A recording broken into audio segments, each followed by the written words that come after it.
Negotiation is not just a banter to have your way. It aims at reaching an agreement.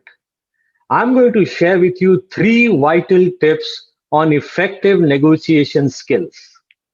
This is going to be in the form of action points without any fluff. Whether you are a buyer or a seller, if you are likely to sit across at a negotiation table, then this program is just for you. So be ready to take notes and subscribe to this channel. Hit the bell icon to stay notified.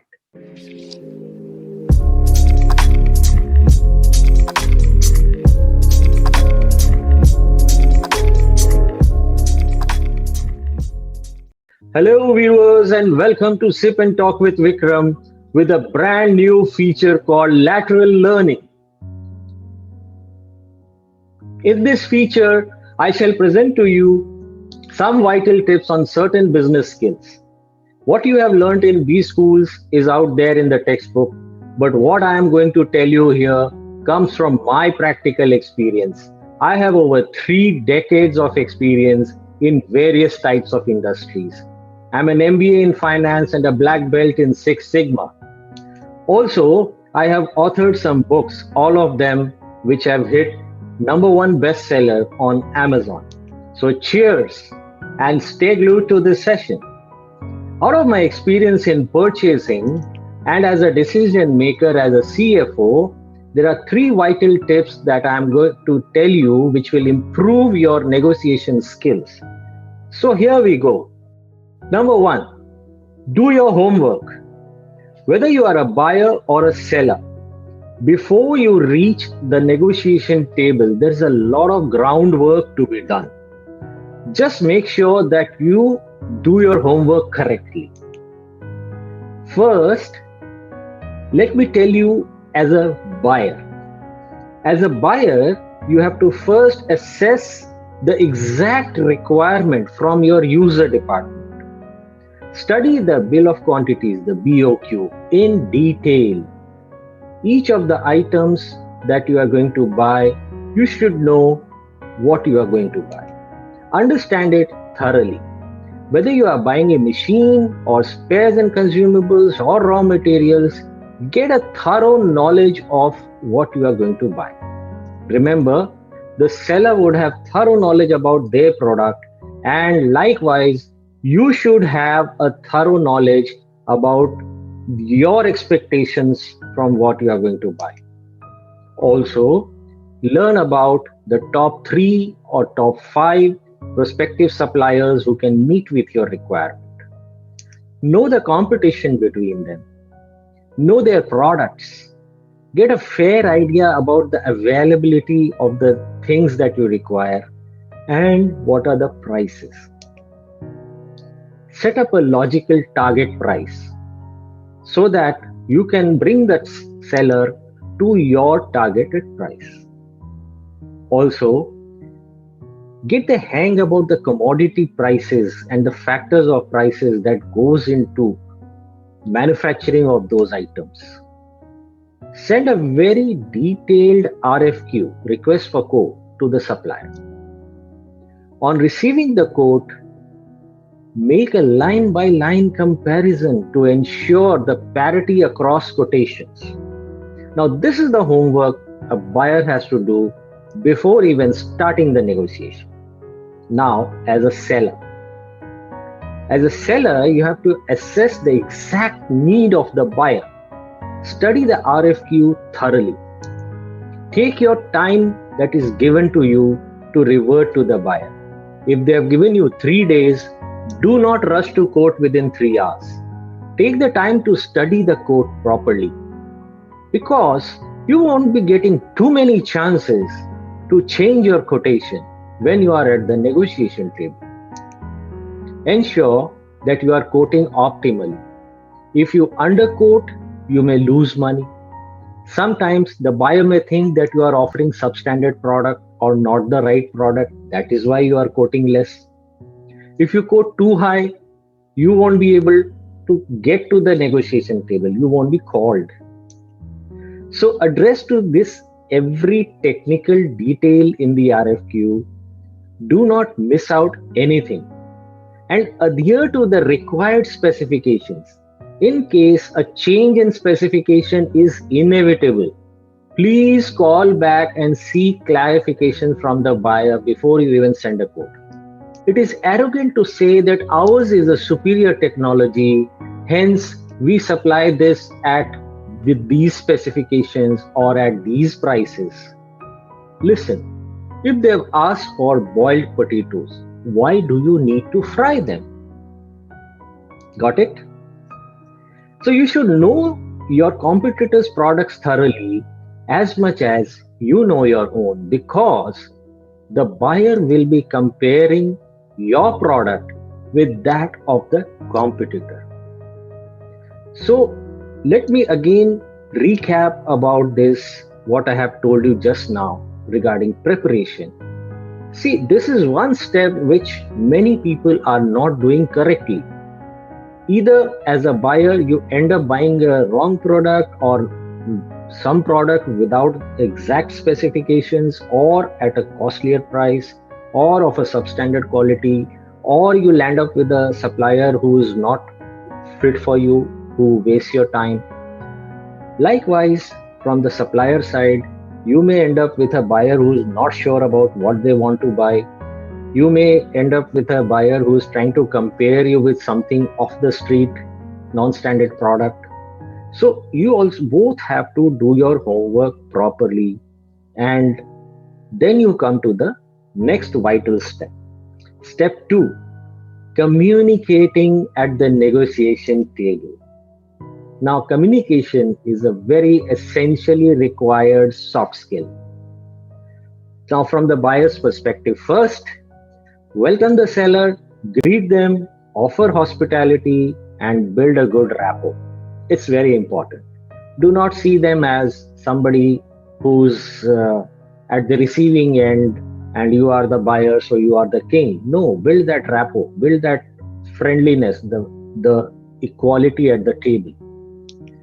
Now, effective communication skill is the foundation for a successful outcome.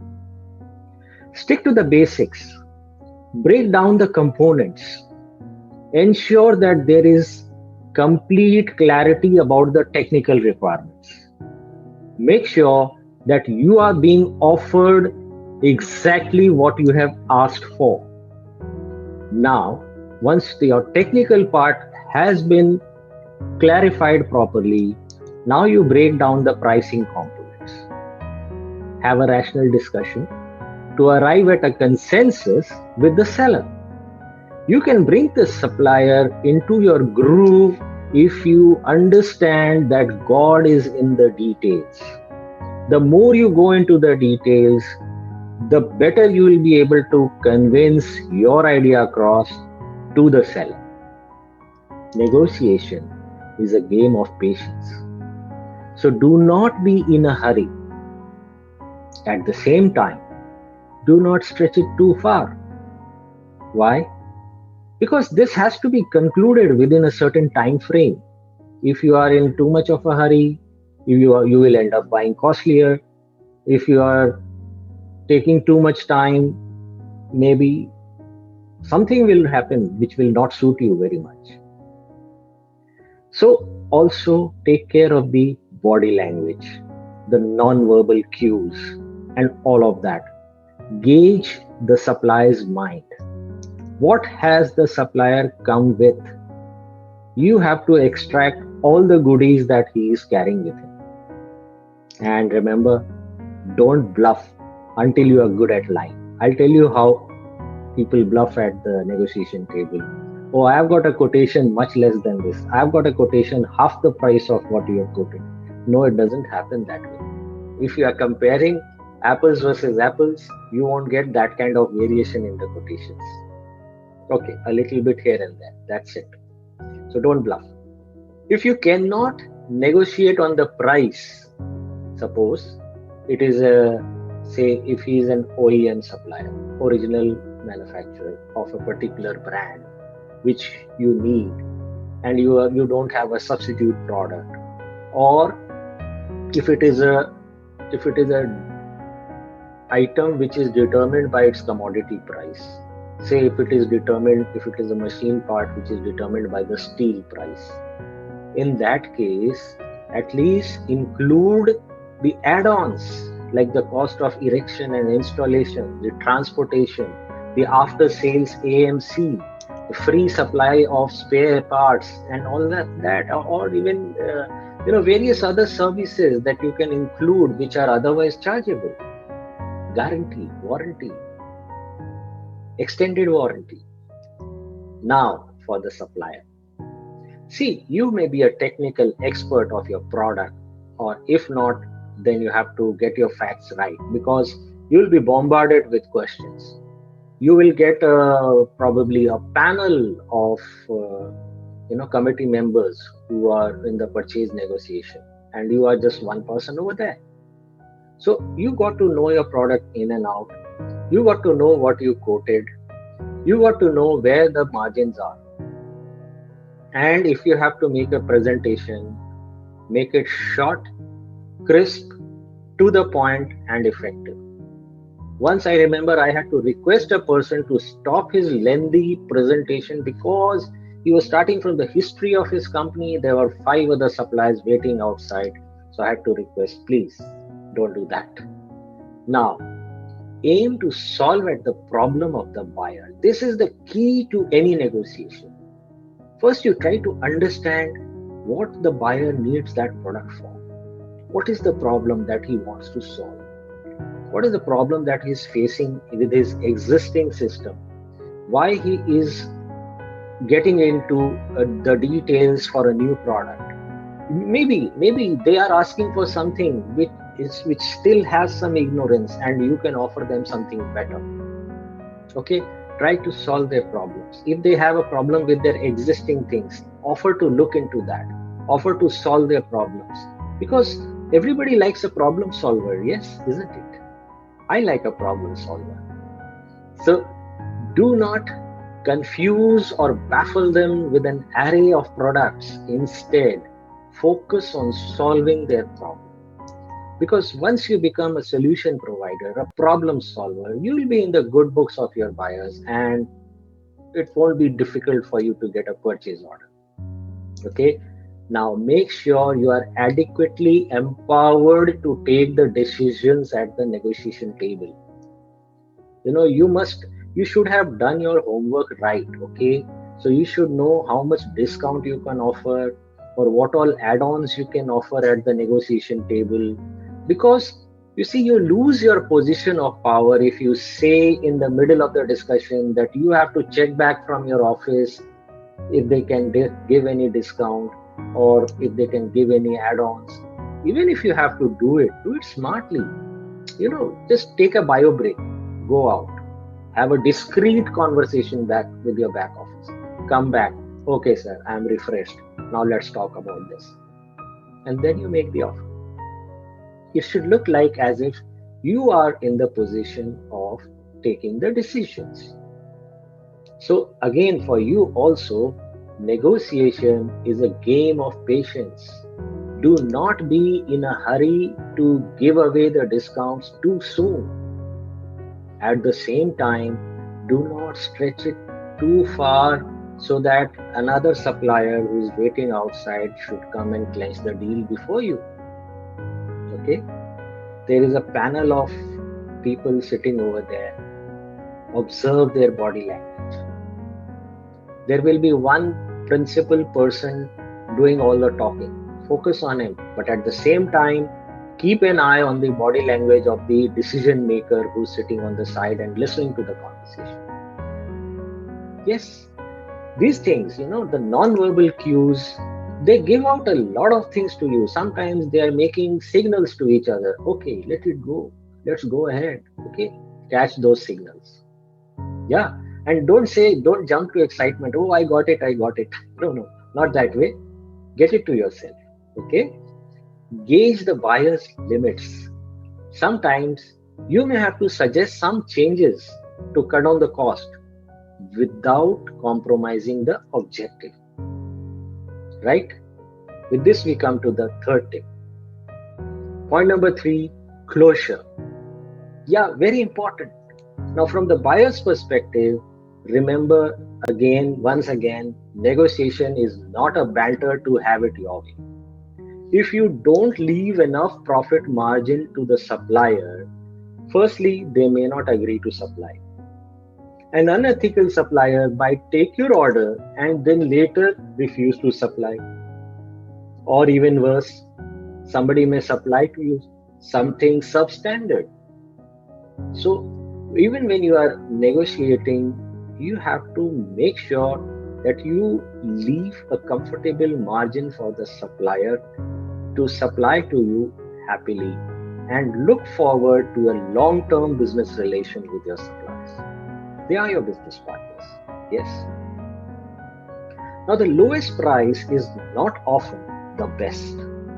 It would be too mechanical. Even artificial intelligence on computers could compare 100 quotations and pick out the lowest price. No, it doesn't happen that way. Sometimes better quality, better brand deserve a premium.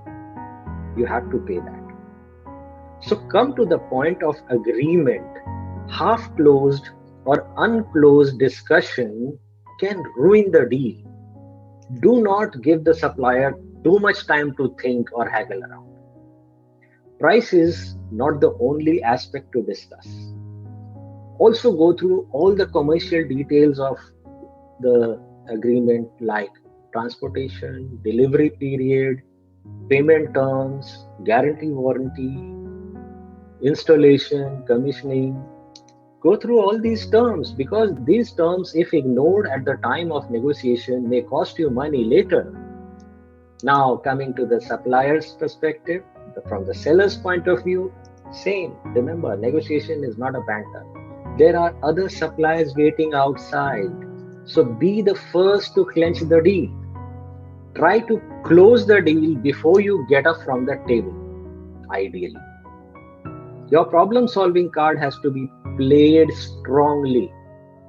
Remember, the best deal is about closing with a win win situation.